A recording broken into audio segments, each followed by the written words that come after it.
I walked into the garden to grab a quick breath at our engagement party, only to freeze at the sight of my fiancé locked in a deep, desperate kiss, not with a stranger, but with my brother. They broke apart like startled teenagers, my brother wiping his mouth and my fiancé whispering my name like a curse.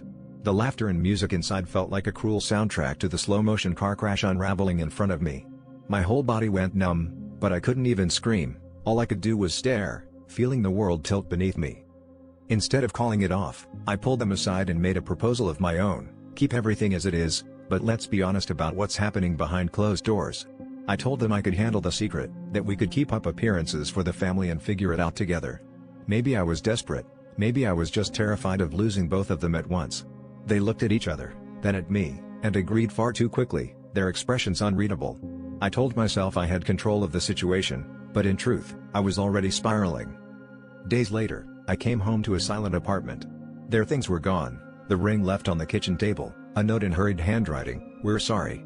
We have to do this for ourselves." No explanation, no confrontation, just absence. My phone blew up with messages from my mother and friends asking where they'd gone, if I knew anything, if the wedding was still on. I told everyone I had no idea, and for a while, I believed my own lie. What I never told them was that part of me felt relief. I'd clung so tightly to the illusion of control, willing to share my fiancé with my own brother just to keep the peace, that I hadn't noticed how far I'd compromised myself. Now, in the silence, I had to face the ugly truth. I was less afraid of betrayal than I was of being alone. I wasn't just mourning the relationship, I was mourning the person I'd become to hold on to it.